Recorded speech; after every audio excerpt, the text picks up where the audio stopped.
ಕಲೆ ರಕ್ತಗತವಾಗಿ ಬರುತ್ತೆ ಅಂತ ದೊಡ್ಡವರು ಹೇಳ್ತಾರೆ. ಬಟ್ ನನ್ನ ವಿಷಯದಲ್ಲಿ ಸುಳ್ಳೋದು. ನನ್ನ ತಂದೆ ಕಡೆ ಆಗ್ಲಿ ತಾಯಿ ಕಡೆ ಆಗ್ಲಿ ಕಲೆಗೆ ಸಂಬಂಧಪಟ್ಟವ್ರು ಯಾರೂ ಇಲ್ಲ. ಬೀದಿಲೆಲ್ಲ ಹಿಂಗ್ ನಾಟಕ ಮಾಡ್ಕೊಂಡು ಕುಣಿತಾನೆ, ಏನ್ ಅಸಹ್ಯ. ಇವತ್ತು ನಾನು ಏನೇ ಹೆಸರು ಮಾಡಿರ್ಬೋದು, ಎಷ್ಟೇ ಸೀರಿಯಲ್ ಮಾಡಿರ್ಬೋದು, ಎಷ್ಟೇ ಸಿನಿಮಾ ಮಾಡಿರ್ಬೋದು, ಅದಕ್ಕೆಲ್ಲ ಮೂಲ ನೀರಿರೋದವರು. ನಾನು ಎಲ್ಲೆಲ್ಲಿ ಅವಕಾಶ ಪಡ್ಕೊಂಡು ನಾನು ಅಭಿನಯ ಮಾಡಿದೆ ಅಲ್ಲೆಲ್ಲ ನಮ್ಮ ಗುರುಗಳು ಸರ್ಗೆ ಹೆಸರು ತಂದು ಕೊಟ್ಟನೆ ಹೊರತು ಅಪಕೀರ್ತಿ ಎಲ್ಲೂ ತಂದು ಕೊಡ್ಲಿಲ್ಲ. ರಂಗಭೂಮಿ ಅಂದ್ರೆ ನಮ್ಮಲ್ಲಿ ನೋ ರೀಟೇಕ್. ಒಂದು ಶೋ ಏನ್ ಕೊಡ್ತೀರಾ ನಿಮಗೆ ಹೊಗಳಿಕೆ ತಗಳಿಕೆ ನಿಮ್ಗೆ ಆನ್ ದ ಸ್ಪಾಟ್. ಯಾವತ್ತು ಪ್ರೇಕ್ಷಕರಿಗೆ ಬೆನ್ನು ತೋರಿಸಬಾರ್ದು. ಶ್ರೀಹರಿ ಅಂತ ಒಬ್ಬ ಕಲಾವಿದನ ಕಳಿಸ್ತಾ ಇದ್ದೀನಿ, ನೋಡ್ಬಿಟ್ಟು ಮಾತಾಡಿ ಅಷ್ಟೇ. ಅದ್ರಲ್ಲಿ ಕೊಟ್ಟರು ಪಾತ್ರ ಅದು ಏನೋ ಗೊತ್ತಿಲ್ಲ. ಅವ್ರು ಅಮ್ಮ ಅಲ್ಲಿಂದ ತಿರುಗಿ ನೋಡ್ಲಿಲ್ಲಮ್ಮ. ಹೇಳೋರಿಲ್ಲ ಇಲ್ಲಿ, ಕೇಳೋರಿಲ್ಲ ಇಲ್ಲಿ, ಕಾಲ ಕೆಟ್ಟು ಕೆರವಾಯ್ತು. ನಮಸ್ಕಾರ ಸ್ನೇಹಿತರೆ, ಎಲ್ರಿಗೂ ಕೂಡ ಆಂಕರ್ ಲಿಖಿತ ಯೂಟ್ಯೂಬ್ ಚಾನಲ್ಗೆ ಪ್ರೀತಿಯ ಸ್ವಾಗತ. ಇವತ್ತು ನಮ್ಮ ಕಾರ್ಯಕ್ರಮಕ್ಕೆ ತುಂಬಾ ಸ್ಪೆಷಲ್ ಗೆಸ್ಟ್ ಬಂದಿದ್ದಾರೆ. ಇವರು 90s ಕಿಡ್ಸ್ಗೆ ತುಂಬಾ ಚಿರಪರಿಚಿತರು ಅಂದ್ರೂ ತಪ್ಪಾಗಲ್ಲ. ಹೌದು, ವಟಾರ, ರಂಗೋಲಿ, ಮುಕ್ತ, ಮಿಂಚು ಹೀಗೆ ಹಲವಾರು ಧಾರಾವಾಹಿಗಳಲ್ಲಿ ನಟಿಸಿದ್ದಾರೆ. ಜೊತೆಗೆ ಒಂದಷ್ಟು ಸಿನಿಮಾಗಳಲ್ಲೂ ಕೂಡ ಆಕ್ಟ್ ಮಾಡಿರುವಂಥದ್ದು. ಹಾಗೆ ರಂಗಭೂಮಿ ಕಲಾವಿದರು ಕೂಡ ಹೌದು. ಹಾಸ್ಯ ಕಲಾವಿದರು ಅಂತ ಹೇಳಿದ್ರೆ ತಪ್ಪಾಗಲ್ಲ. ಸೊ ಯಾರು ಅಂತ ತಿಳ್ಕೊಳ್ಳಿವ್ರಂತೆ. ಬನ್ನಿ ಅವ್ರನ್ನ ಕಾರ್ಯಕ್ರಮಕ್ಕೆ ಸ್ವಾಗತಿಸೋಣ. ಶ್ರೀಹರಿ ಸರ್, ಕಾರ್ಯಕ್ರಮಕ್ಕೆ ಸ್ವಾಗತ. ನಮಸ್ಕಾರ ಸರ್, ಹೇಗಿದ್ದೀರಾ? ಚೆನ್ನಾಗಿದೆ. ತುಂಬಾ ಖುಷಿ ಆಯ್ತು. ಮೂಲತಃ ಮೈಸೂರಿನವರು ನೀವು. ಸರ್, ಈಗ ನಾವು 90s ಕಿಡ್ಸ್ ಅಂದ್ರೆ ಆಗ ರಂಗೋಲಿ, ವಟಾರ ಅನ್ನೋದು ಒಂದು ಸೀರಿಯಲ್ ಕ್ರೇಜು. ಹೆಂಗೆ ಅಂದ್ರೆ ಸ್ಕೂಲಲ್ಲಿ ಹೋಮ್ವರ್ಕ್ ಕೊಟ್ಟಿದ್ರು ಕೂಡ ಅದನ್ನ ಬಿಟ್ಬಿಟ್ಟು ಸೀರಿಯಲ್ ನೋಡ್ತಾ ಕುತ್ಕೊಬಿಡೋಣ ಅನ್ನೋಷ್ಟು ಕ್ರೇಜು. ಆ ಧಾರಾವಾಹಿಗಳಲ್ಲಿ ನಿಮ್ಮ ಪಾತ್ರನ ನೆನ್ಸ್ಕೊಂಡ್ರೆ ಒಂದಷ್ಟು ಜನ ಬೈಕೊಳ್ಳೋರೇ ಹೆಚ್ಚು. ಅಂತ ಒಳ್ಳೆ ಕಲಾವಿದ್ರು ಕೂಡ ಹೌದು ನೀವು. ಸೊ ಈಗ ಏನ್ ಮಾಡ್ತಾ ಇದ್ದೀರಾ ಸರ್? ರೀಸೆಂಟ್ ಆಗಿ ಮುದ್ದುಮಣಿಗಳು ಸೀರಿಯಲ್ ಮುಗಿಸ್ದೆ. ಆಮೇಲೆ GST ಅಂತ ಸಿನಿಮಾ ಮಾಡಿದೆ. ಸೃಜನ್ ಲೋಕೇಶ್ ಅವ್ರ ನಿರ್ದೇಶನ, ಅವರೇ ಹೀರೋ. ಸಂದೇಶ್ ನಾಗರಾಜ್ ಅವರು ನಿರ್ಮಾಪಕರಾಗಿದ್ರು. ಆಮೇಲೆ ಮನುಷ್ಯರು ಅಂತ ಸಿನಿಮಾ ಮಾಡಿದ್ದೀನಿ. ಅದು ಎಲ್ಲ ಮುಗಿದಿದೆ, ರಿಲೀಸಿಗೆ ರೆಡಿ ಇದೆ. ಯಾವಾಗ ರಿಲೀಸ್ ಮಾಡ್ತಾರೆ ಅಂತ ಅದು ನಿರ್ಮಾಪಕರು ನಿರ್ದೇಶಕರು ನಿರ್ಧಾರ ಮಾಡಿ ಹೇಳ್ತಾರೆ. ಈಗ ಸದ್ಯಕ್ಕೆ ಒಂದು 3-4 ಸೀರಿಯಲ್ ಆಫರ್ ಬಂದಿದೆ.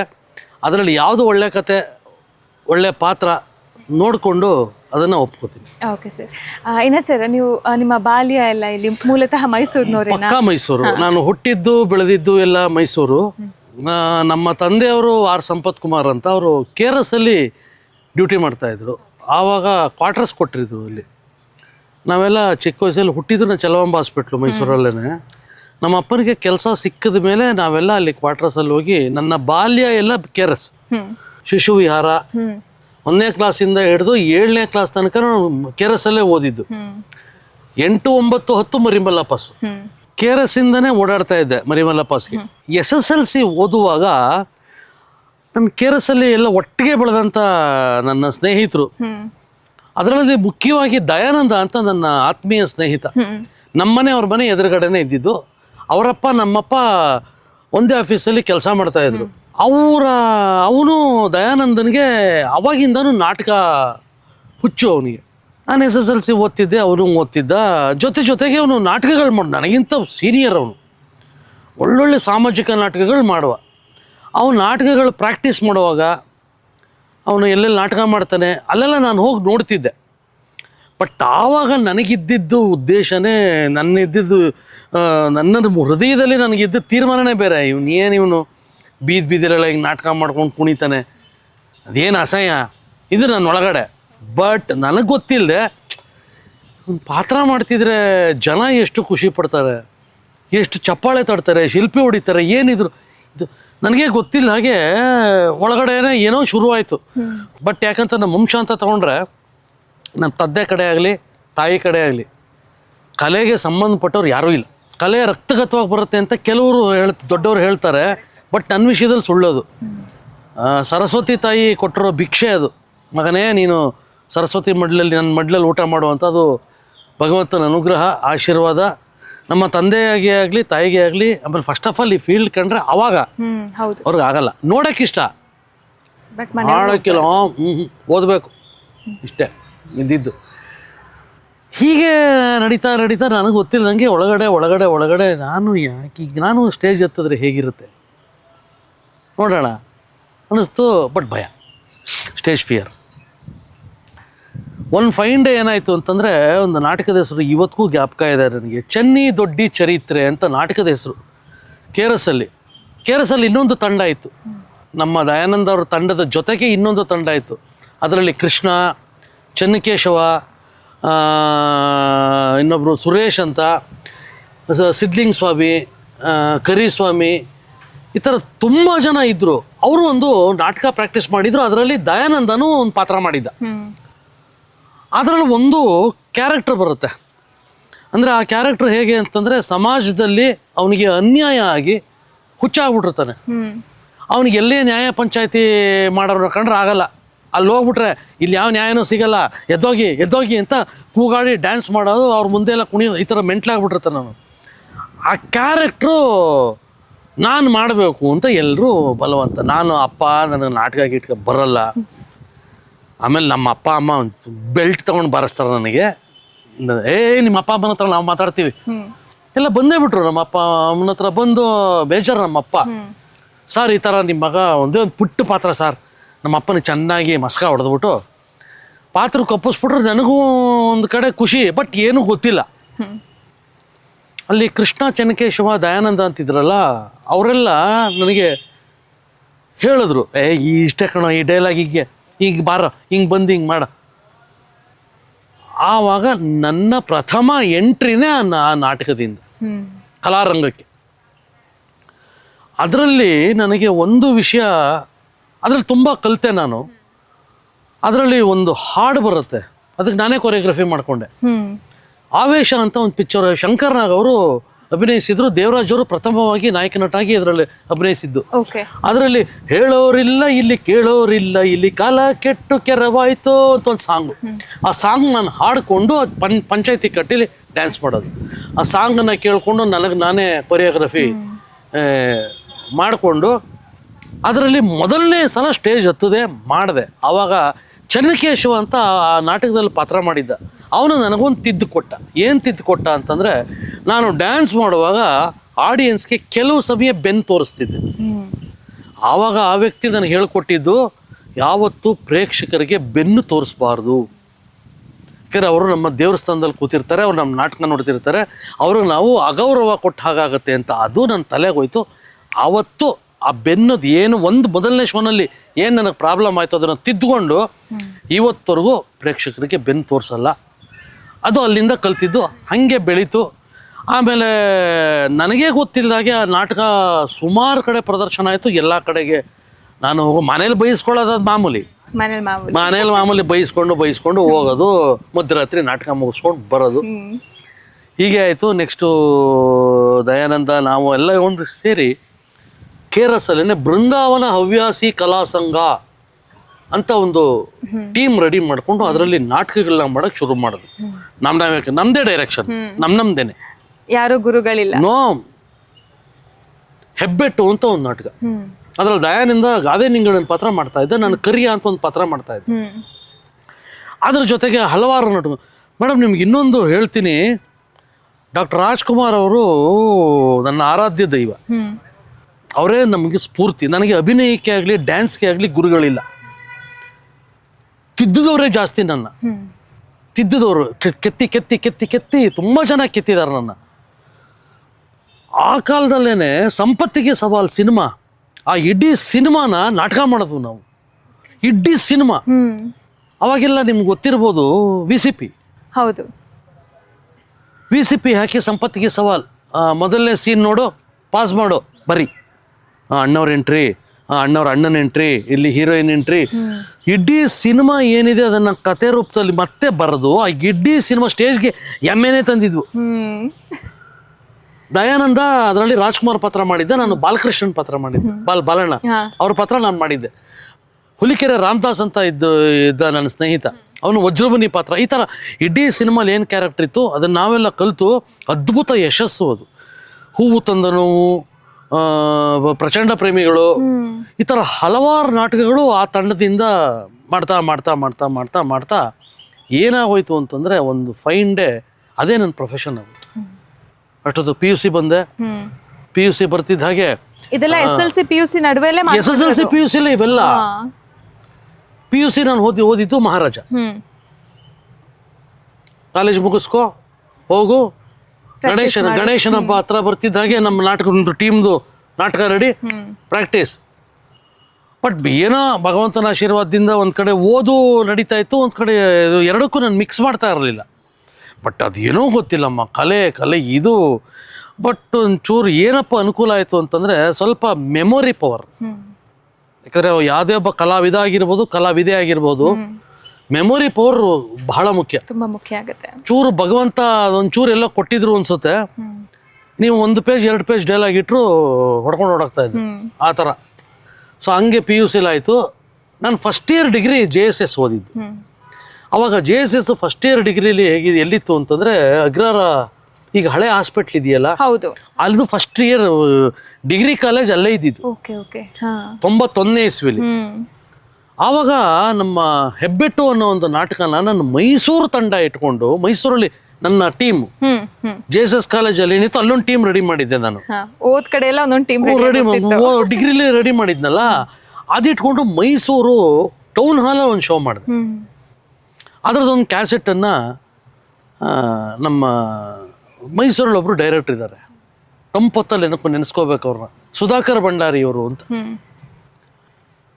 ಆ ಪುಣ್ಯಾತ್ಮನಿಂದಾನೇ ಇವತ್ತು ಈ ಫೀಲ್ಡಲ್ಲಿ ಒಂದೊಂದು ಅಗಳು ಊಟ ಮಾಡ್ತಿರೋದು. ಇವತ್ತು ನಾನು ಏನೇ ಹೆಸರು ಮಾಡಿರ್ಬೋದು, ಎಷ್ಟೇ ಸೀರಿಯಲ್ ಮಾಡಿರ್ಬೋದು, ಎಷ್ಟೇ ಸಿನಿಮಾ ಮಾಡಿರ್ಬೋದು, ಅದಕ್ಕೆಲ್ಲ ಮೂಲ ನೀರೆರೆದವರು ಭಂಡಾರಿ ಸರ್. ಭಂಡಾರಿ ಸರ್ ಯಾರು ಅಂತಂದ್ರೆ ರಂಗಿತರಂಗ ಸಿನಿಮಾ ಮಾಡಿದ್ರಲ್ಲ, ಅನೂಪ್ ಭಂಡಾರಿ, ನಿರೂಪ್ ಭಂಡಾರಿ ಅವರ ತಂದೆ. ಓ ಸರಿ ಸರಿ, ಅದೇ ಹೆಸರು ಎಲ್ಲೋ ಕೇಳ್ದಂಗಿದೆ ಅಂತ ಈಗ ಗೊತ್ತಾಯ್ತು. ಅವರೇ. ಸೊ ಹೆಬ್ಬೆಟ್ಟು ನಾಟಕದಲ್ಲಿ ನನ್ನ ಗಾದೆ ನಿಂಗಣ್ಣನ ಪಾತ್ರ ನಾನು ಮಾಡಿದ್ದೆ ನನ್ನ ಮೈಸೂರು ಟೀಮಲ್ಲಿ. ಅವಾಗ ನನ್ನ ಪಾತ್ರ ನೋಡಿ ಅವ್ರು ಒಂದು ಸೀರಿಯಲ್ ಅವಾಗ ರೆಡಿ ಮಾಡ್ತಾ ಇದ್ರು, ಬಳ್ಳಿಗೊಂದು ಆಸರೆ ಅಂತ. ಅದಕ್ಕೆ ನಮ್ಮ ಮೈಸೂರು ಕೊಪ್ಪಳವರೇ ಪ್ರೊಡ್ಯೂಸರ್ಸ್. ಓಕೆ. ಬಟ್ ಅವರು ಪ್ರೊಡ್ಯೂಸರ್ಸ್ ಅಂತ ನನಗೆ ಗೊತ್ತಿಲ್ಲ. ಮೈಸೂರಲ್ಲೇ ಶೂಟಿಂಗ್ ಆಗಿದ್ದದ್ದು ಅದೊಂದು. ನನಗೆ ಒಂದಿನ ಫೋನ್ ಬಂತು, ಅವಾಗೆಲ್ಲ ಲ್ಯಾಂಡ್ಲೈನ್, ಮೊಬೈಲ್ ಇಲ್ಲ. ಸಿದ್ಧಾರ್ಥ ಲೇಔಟಲ್ಲಿ ಅವ್ರ ಮನೆ ಕರೆದ್ರು, ಬಪ್ಪ ಒಂಚೂರು ಮಾತಾಡಬೇಕು ಅಂತವ್ರು. ಹೋದೆ, ಮನೆ ಅಡ್ರೆಸ್ ಗೊತ್ತಾಗಲಿಲ್ಲ, ಆಮೇಲೆ ಗೊತ್ತಾಯ್ತು. ಹೋದು ಹಿಂಗೆ ಬಳ್ಳಿಗೊಂದು ಆಸರೆ ಅಂತ ಒಂದು ಸೀರಿಯಲ್ ಮಾಡ್ತಿದ್ದೀನಿ ಕಣ, ಅದರೊಂದು ಒಳ್ಳೆ ಕಾಮಿಡಿ ರೋಲು, ಕಾಮಿಡಿ ವಿಲನ್ ನೀನು ಮಾಡಬೇಕು. ನನಗೆ ಸೀರಿಯಲಲ್ಲಿ ನಾನು ಅದು DD1 ಅವಾಗ DD1 ಅಂದರೆ ನಿಮಗೆ ಇಡೀ ಕರ್ನಾಟಕ, ಇಡೀ ಇಂಡಿಯಾದ ಒಂದೇ DD1 ನ್ಯಾಷನಲ್. ಕನ್ನಡಕ್ಕೆ ಅಂತ 15 ನಿಮಿಷ ಸ್ಲಾಟ್ ಕೊಡೋರು ಅಷ್ಟೇ ಅವಾಗ ಕೊಡ್ತಾ ಇದ್ದಿದ್ದು. ಖುಷಿ ನನಗೆ. ನಿಮ್ಮ ಅಪ್ಪನ ಪಾತ್ರ ಯಾರು ಗೊತ್ತೇನಾ ಅಂದರು. ಗೊತ್ತಿಲ್ಲ ಸರ್ ಅಂತಂದು. ರತ್ನಾಕರ್ ಅವರು ಹಳೇ ಕಲಾವಿದರು, ಈ ರೀಸೆಂಟಾಗಿ ಅವರು ಹೋಗ್ಬಿಟ್ರು. ಅವರು ನಮ್ಮ ಅಪ್ಪನ ಪಾತ್ರ. ಪವಿತ್ರ ಲೋಕೇಶು ಮದುವೆ ಮಾಡ್ಕೊಳ್ಳೋ ಲವ್ ಮಾಡೋ ಕ್ಯಾರೆಕ್ಟರ್ ನಂದು. ಜೋಡಿ ಎಲ್ಲ, ಬಟ್ ಜೋಡಿ ಆಗ ಜೋಡಿ ಡಾಕ್ಟರ್ ವಿಜಯ್ ಕುಮಾರ್ ಅಂತ ಇನ್ನೊಬ್ರು ಇದ್ರು, ಅವ್ರ ಜೋಡಿ. ಅವ್ರನ್ನ ಪಟಾಯಿಸ್ಕೊಳ್ಳೋ ಅಂತ ಕ್ಯಾರೆಕ್ಟ್ರು, ಕಾಮಿಡಿ, ಸಖತ್ ಕಾಮಿಡಿ. ಅದ್ರಲ್ಲಿ ಕೊಟ್ಟರು ಪಾತ್ರ. ಅದು ಏನೋ ಗೊತ್ತಿಲ್ಲ, ಅವ್ರು ಭಾಳ ಖುಷಿ ಪಟ್ಬಿಟ್ರು. ಅಮ್ಮ ಅಲ್ಲಿಂದ ತಿರುಗಿ ನೋಡ್ಲಿಲ್ಲಮ್ಮ. ಆಮೇಲೆ ಅವರು ನನಗೆ ಯಾವ ಥರ ಸಪೋರ್ಟ್ ಮಾಡಿದ್ರು ಭಂಡಾರಿ ಸರ್ ಅಂತಂದ್ರೆ, ಓಪನ್ ಚಾಲೆಂಜ್ ಮಾಡೋರು ಬೆಂಗಳೂರಲ್ಲಿ ಡೈರೆಕ್ಟರ್ಗಳ ಹತ್ರ. ಮೈಸೂರಿಂದ ಶ್ರೀಹರಿ ಅಂತ ಒಬ್ಬ ಕಲಾವಿದನ ಕಳಿಸ್ತಾ ಇದ್ದೀನಿ, ನೀವು ನೋಡ್ಬಿಟ್ಟು ಮಾತಾಡಿ ಅಷ್ಟೇ. ಇದುವರೆಗೂ ಅವರು ಪಣಿರಾಮಚಂದ್ರ ಅವ್ರ ಹತ್ರ ಆಗಿರ್ಬೋದು, ರವಿಕಿರಣ್ ಸರ್ ಹತ್ರ ಆಗಿರ್ಬೋದು, ಯಾರ್ಯಾರು ದೊಡ್ಡ ದೊಡ್ಡ ಸುಮಾರು ಜನ ಡೈರೆಕ್ಟರ್ಗಳಿಗೆ ನನ್ನನ್ನು ಪರಿಚಯ ಮಾಡಿಸಿದ್ರು. ಸೀತಾರಾಮ್ ಸರ್ ಅವ್ರು ಪರಿಚಯ ಮಾಡಲಿಲ್ಲ. ಈ ಧಾರಾವಾಹಿಗಳೆಲ್ಲ ನೋಡಿ ಅವ್ರು ನನಗೆ ಅವಕಾಶ, ಒಂದ್ರಿಂದ ಒಂದು ಹಂಗೆ ಒಂದು ಲಿಂಕ್ ಅಂತಾರಲ್ಲ, ಆದ್ರೆ ಮೂಲ ಭಂಡಾರಿ ಸರ್. ಮೂಲ ಭಂಡಾರಿ ಸರ್ ಅಂದ್ರೆ ಅವ್ರಿಗೆ ಏನೋ ಧೈರ್ಯ ಆಯ್ತು, 2 ಪೇಜ್ 4 ಪೇಜ್ ಕೊಟ್ಟರು ಹೊಡಿತಾನೆ ನೀವು, ಹಾಕಿ ಕ್ಯಾರೆಕ್ಟ್ರು ಆಮೇಲೆ ಮಾತಾಡಿ. ಇದುವರೆಗೂ ನಾನು ಎಲ್ಲೆಲ್ಲಿ ಅವಕಾಶ ಪಡ್ಕೊಂಡು ನಾನು ಅಭಿನಯ ಮಾಡಿದೆ ಅಲ್ಲೆಲ್ಲ ನಮ್ಮ ಗುರುಗಳು ಭಂಡಾರಿ ಸರ್ಗೆ ಹೆಸರು ತಂದು ಕೊಟ್ಟನೆ ಹೊರತು ಅಪಕೀರ್ತಿ ಎಲ್ಲೂ ತಂದು ಕೊಡಲಿಲ್ಲ. ಇದುವರೆಗೂ ಆಯಿತು. ಅದಕ್ಕೆ ಈ ಕ್ಷಣಕ್ಕೂ ನಾನು ಏನೇ ಹೆಸರು ಮಾಡಿದ್ರು, ಏನೇ ಮಾಡಿದ್ರು ಮೂಲ ಅವರೇ. ಒಂದೊಂದು ಅಗಳು ಊಟ ಮಾಡೋಕೆ ಮೂಲ ನೀರೆರೆದಿದ್ದು ಸುಧಾಕರ್ ಭಂಡಾರಿ ಸರೇನೆ. ಇನ್ನ ಸರ್, ನಾಟಕದಿಂದ ಸೀರಿಯಲ್ಗೆ ಎಂಟ್ರಿ ಆಗ್ತೀರಾ. ನಾಟಕ ಅಂದ್ರೆ ಅದೊಂದು ಸ್ಟೇಜ್ ಪ್ರೋಗ್ರಾಮು, ಸಾವಿರಾರು ಜನ ಕೂತ್ ನೋಡ್ತಾ ಇರ್ತಾರೆ. ನೀವು ಯಾವುದೇ ರೀತಿ ಒಂದೇ ಒಂದು ಮೈಕ್ ಇರುತ್ತೆ, ನಿಮ್ಮ ಧ್ವನಿನೇ ಇಲ್ಲ, ಆಕ್ಟಿಂಗು ಪ್ರತಿಯೊಂದು ಕೂಡ ಸೀರಿಯಲ್ ಕಂಪೇರ್ ಮಾಡಿದ್ರೆ ಟೋಟಲಿ ಡಿಫ್ರೆನ್ಸ್ ಇರುತ್ತೆ. ತಕ್ಷಣ ಸೀರಿಯಲ್ ಮುಂದೆ ಆ ಕ್ಯಾಮ್ರಾಗೆ ಅಡ್ಜಸ್ಟ್ ಆಗಿದ್ದ ಸಿಚುವೇಶನ್ ಹೇಗಿತ್ತು, ಆ ಅನುಭವ ಹೇಗಿತ್ತು? ಅಮ್ಮ, ಈಗ ಯಾವತ್ತೂ ಮೊದಲು ನೀವು ಏನೇ ತಗೊಳ್ಳಿ, ಫಸ್ಟ್ ರಂಗಭೂಮಿ ಮೊದಲೇ ಬಂದಿದ್ದ ರಂಗಭೂಮಿ, ಆಮೇಲೆ ಚಲನಚಿತ್ರ, ಆಮೇಲೆ ಕಿರುತೆರೆ. ರಂಗಭೂಮಿಲಿರೋಂಥ ಸುಮಾರು ಕಥೆಗಳನ್ನ ಆಮೇಲೆ ಚಲನಚಿತ್ರದಲ್ಲಿ ಅಳವಡಿಸ್ಕೊಂಡು ಸಿನಿಮಾ ಮಾಡಿದ್ರು. ಈಗ ಸೀರಿಯಲ್ ಆಮೇಲೆ ಗೊತ್ತಲ್ಲ ನಿಮಗೆ. ಈಗ ರಂಗಭೂಮಿ ಅಂದ್ರೆ ನಮ್ಮಲ್ಲಿ ನೋ ರೀಟೇಕ್. ನೀವೇನು ಚೆನ್ನಾಗಿ ಪ್ರಾಕ್ಟೀಸ್ ಮಾಡಿ ಒಂದು ಶೋ ಏನು ಕೊಡ್ತೀರಾ, ನಿಮಗೆ ಹೊಗಳಿಕೆ ತಗಳಿಕೆ ನಿಮ್ಗೆ ಆನ್ ದ ಸ್ಪಾಟ್. ಅಲ್ಲೇ ಇದು ಗೊತ್ತಾಗ ರಂಗಭೂಮಿ. ಆಮೇಲೆ ರಂಗಭೂಮಿ ವಿಶಾಲ. ಈ ಸೀರಿಯಲ್ ಆಗಿರ್ಬೋದು, ಸಿನಿಮಾ ಆಗಿರ್ಬೋದು, ನಿಮಗೆ ಒಂದು ಫ್ರೇಮ್ ಇರುತ್ತೆ. ಆ ಫ್ರೇಮ್ ಬಿಟ್ಟು ನೀವು ಆ್ಯಕ್ಟ್ ಮಾಡೋಂಗಿಲ್ಲ. ಅದರಲ್ಲಿ ಅದು ಏನೋ ನನಗೆ ಗೊತ್ತಿಲ್ಲಪ್ಪ. ಕೆಲವು ಕರೆಕ್ಷನ್ಸ್ ಭಂಡಾರಿ ಸರ್ ಹಂಗೆ ಮಾಡೋರು. ನಿನ್ನ ಕೈ ಹಿಂಗಿಂದಾಗ ಫ್ರೇಮ್ ಔಟ್ ಆಗುತ್ತೆ ಕಣೋ. ನಾನು ಫ್ರೇಮ್ ಔಟ್ ಆಗುತ್ತಾ? ನಮಗೆ ಫ್ರೇಮ್ ಔಟ್ ಅಂದ್ರೆ ಏನು ಹಿಂಗಂತ ಅವಾಗ ಅವ್ರು ಆ್ಯಕ್ಟ್ ಮಾಡ್ತಾ ಅವ್ರು ಹೇಳೋರು, ನೋಡೋ ಕ್ಯಾಮ್ರಾ ಹಿಂಗಿರುತ್ತಲ್ವೇನೋ, ನಿನ್ನ ಕೈ ಒಂಚೂರು ಹಿಂಗಂದ್ರೆ ಇಷ್ಟು ಕಟ್ಟಾಗತ್ತೆ ಕಾಣೋದು. ಓ ಫ್ರೇಮ್ ಔಟ್ ಅಂದ್ರೆ ಹಿಂಗೆ ಅನ್ನೋದನ್ನು ನಾವು ಇಷ್ಟು ಅನ್ಬೇಕು. ಇದು ಒಂದು ಬೌಂಡ್ರಿ ನಿಮಗೆ. ಈಗ ಸಪೋಸ್ ಇಲ್ಲೊಂದು ಕ್ಯಾಮ್ರಾ ಇದೆ ಅನ್ಕೊಳ್ಳಿ, ಇಷ್ಟು ಜಾಗದಲ್ಲೇ ನೀವು ಆ್ಯಕ್ಟ್ ಮಾಡ್ಬೋದು. ವೈಡ್ ಅಂತ ಇಟ್ಟರು ನಿಮ್ಗೆ ಏನಂತ ಒಂದು ಅಲ್ಲಿಂದ ಅಲ್ಲಿ ತನಕ ಇಡ್ಬೋದು. ಇಷ್ಟೊಂದು ಮೂಮೆಂಟ್ ಕೊಡ್ಬೋದು ನೀವು ಅಷ್ಟೇ. ಅದು ರಂಗಭೂಮಿ ಹಂಗಲ್ಲ, ಅಲ್ಲಿ ಫ್ರೀ. ಬಟ್ ಕಟ್ಟಿಲ್ಲ. ಇಲ್ಲಿ ನೀವು 1 ಸಲ ಅಲ್ಲ 100 ಸಲ. ಆವಾಗೆಲ್ಲ ನಾವು 91ರಲ್ಲಿ, ಈಗ ಡಿಜಿಟಲ್, 91ರಲ್ಲಿ ಟೇಪು. 1 ಸಲ ಕಟ್ ಮಾಡಿದ್ರೆ ಮತ್ತೆ ಅದನ್ನು ರಿವೈಂಡ್ ಮಾಡಿ ಎಷ್ಟು ಸಲ ರಿವೈಂಡ್ ಮಾಡ್ಬೋದು? ಆವಾಗ ಒಂದು 4 ಸಲ ರಿವೈಂಡ್ ಮಾಡಿದ್ರೆ ಅದು ಸ್ಕ್ರ್ಯಾಚ್ ಬಂದ್ಬಿಡುತ್ತೆ. ಮತ್ತು ಅಷ್ಟು ಬಿಟ್ಟು ಮತ್ತೆ ಮುಂದಕ್ಕೆ ಹೋಗಿ ಅದೇ ಟೇಕ್ನ ವಾಪಸ್ ತಗೋಬೇಕು. ಅವಾಗ ಹಂಗಿದ್ದು. ಈಗ ಡಿಜಿಟಲ್ ಬಿಡಿ, ನೀವು 100 ಸಲ ತಪ್ಪು ಮಾಡಿದ್ರು ಡಿಲೀಟ್ ಮಾಡಿ ಸಿಗ್ಬೋದು. ಕಟ್ ಮಾಡಿ 2 ನಿಮಿಷಕ್ಕೆ ಹಾಕ್ಬೋದು. ಡಿಲೀಟ್ ಮಾಡಿ ಟೇಕ್ ಎಷ್ಟು ಬೇಕಾದ್ರೂ ನಡೀತಿ. ಈಗ ಅವಾಗ ಹಂಗಲ್ಲ. ಸೊ ನನಗೆ ರಂಗಭೂಮಿಯಲ್ಲಿ ನಾಟಕ ಮಾಡ್ತಿದ್ದನು ಪ್ರಥಮ ಬಾರಿಗೆ ನಾನು. ಅದು ದೊಡ್ಡ ನಟರು ರತ್ನಾಕರ್ ಸರ್, ಎಷ್ಟು ಸಿನಿಮಾ ಮಾಡಿದವರು ಅವರು. ಅವ್ರು ಎಷ್ಟು ಸಪೋರ್ಟಿವ್. ಹರಿ ಮಾಡಮ್ಮ ಮಾಡು, ಎಲ್ಲರೂ ಸಪೋರ್ಟ್. ಪವಿತ್ರ ಮೇಡಮ್ ಅಷ್ಟೇ. ಅವಾಗ ಅವರು ನನ್ನ ಕಾಮಿಡಿ ಡೈಲಾಗ್ ಡೆಲಿವರಿಗೆ ಎಷ್ಟೋ ಸಲ ಟೇಕಲ್ಲಿ ಕೊಡೋರು. ಏನದು ಭಗವಂತನ ಆಶೀರ್ವಾದ. ನನಗೆ ಬೇಸಿಕಲಿ ನವರಸಗಳು ಅಂತಾರಲ್ಲ, ಆ ನವರಸಗಳಲ್ಲಿ ನಾನು ತುಂಬ ಇಷ್ಟಪಡೋ ರಸ ಅಂದರೆ ಹಾಸ್ಯರಸ. ಇನ್ನೊಬ್ಬರ ಮುಖದಲ್ಲಿ ನಗು ನೋಡಕ್ ಬಹಳ ಇಷ್ಟಪಡ್ತೀನಿ. ಹೌದು, ಇನ್ನೊಬ್ರನ್ನ ಬೇಜಾರ್ ಮಾಡ್ಬಿಡ್ಬೋದು, ಇಲ್ಲ ಅವ್ರಿಗೆ ಕೋಪ ಬರ್ಸ್ಬಿಡ್ಬೋದು, ಆದ್ರೆ ನಗ್ಸೋದು ತುಂಬಾ ಕಷ್ಟ. ನನಗೆ ಇನ್ನೊಬ್ಬರ ಮುಖ, ನಮ್ಮ ಮನಸ್ಸಿನಲ್ಲಿ 1000 ಇರಲಿ, ಅದು ಸೆಕೆಂಡ್ರಿ. ಇನ್ನೊಬ್ಬರ ಮುಖದಲ್ಲಿ ನನ್ನ ಮಾತಿಂದ, ನನ್ನ ಅಭಿನಯದಿಂದ, ನಾನು ಹೇಳೋ ಡೈಲಾಗಿಂದ ಅವ್ರ ಮುಖದಲ್ಲಿ ನಗು ಬರ್ತಿದೆಯಲ್ಲಪ್ಪ, ಮನಸ್ಸಿನಲ್ಲಿರೋ ನಗ್ತಿದಾರಲ್ಲ ಅವ್ರ ಮನಸ್ಸಿಂದ, ಅದನ್ನು ನನಗೆ ಭಾಳ ಖುಷಿ. ಇದಕ್ಕೂ ನನಗೆ ಹಾಸ್ಯರಸ ಅಂತಂದರೆ ಟೈಮಿಂಗ್ ಬಹಳ ಮುಖ್ಯ. ಟೈಮಿಂಗ್ ಇಲ್ಲದವ್ರೆ ನಿಮಗೆ ಪಂಚೆ ಆಗಲ್ಲ. ನೀವು ಏನೇ ಮಾಡಿ ಆ ಟೈಮ್ ಲ್ಯಾಗ್ ಆಗಬಾರ್ದು, ಕಟ್ ಹೊಡಿಬೇಕು. ಅದು ನನಗೆ ಯಾರೂ ಹೇಳ್ಕೊಟ್ಟಿಲ್ಲಮ್ಮ. ಆನ್ ಸ್ಪಾಟ್ ಆ ಪಾಸ್ ಎಲ್ಲಿ ಕೊಡಬೇಕು, ಕೌಂಟ್ರ್ ಎಲ್ಲಿ ಕೊಡಬೇಕು, ಹೇಗೆ ಕೊಡಬೇಕು, ಯಾವ ಟೈಮಿಂಗಲ್ಲಿ ಕೊಡಬೇಕು, ಆ ಸರಸ್ವತಿ ತಾಯಿ ಅದೇನು ಹೇಳ್ಕೊಟ್ರು ಆ ಬಳ್ಳಿಗೊಂದು ಆಸರಲ್ಲಿ ಹಂಗೆ ಮಾಡಿದೆ. ಗಿರ್ಜಮ್ಮ ಅವತ್ತು ಡ್ಯಾನ್ಸ್ ಮಾಡ್ಕೊಂಡೆಲ್ಲ ಮಾಡೋಂಥ ಪಾತ್ರ ಅದು. ಗಿರಿಜಾ ಲೋಕೇಶ್ ಮೇಡಮು ಇಡೀ ಸೆಟ್ಟು ಒಂದು ಪೇಜ್ ಶಾಟು. ನಾನು ಬರ್ತೀನಿ, ಡ್ಯಾನ್ಸ್ ಮಾಡ್ತೀನಿ, ಡೈಲಾಗ್ ಹೇಳ್ತೀನಿ, ಡೈಲಾಗ್ ಹೇಳ್ತಾ ಡ್ಯಾನ್ಸ್ ಮಾಡ್ತಾ ಹೋಗ್ತೀನಿ. ಒಂದೇ ಶಾಟು, ಟ್ರಾಲಿ ಶಾಟ್ ಇಟ್ಬಿಟ್ಟಿದ್ರು ಭಂಡಾರಿ ಸರ್. ಒಂದೇ ಟೇಕಲ್ಲಿ ಓಕೆ ಮಾಡಿದೆ ಅದನ್ನ. ಗಿರಿಜಾ ಮೇಡಮು, ಪವಿತ್ರ ಲೋಕೇಶ್, ಡೈರೆಕ್ಟ್ರು, ಕ್ಯಾಮ್ರಾಮನ್ ಎಲ್ಲ ಜೋರು ಚಪ್ಪಾಳೆ. ಇದು ಮೊದಲನೇ ಸೀರಿಯಲಲ್ಲಿ. ಸೊ ಹಾಗಾಗಿ ನನಗೆ ರಂಗಭೂಮಿಲಿ ವಿಶಾಲವಾಗಿ ಮಾಡ್ತಿದ್ದವನಿಗೆ ಒಂದು ಫ್ರೇಮ್ ಒಳಗಡೆ ಕಟ್ಟಾಕಿದ್ರು ಅಂತ ಏನು ನನಗೆ ಅನ್ನಿಸ್ಲಿಲ್ಲ.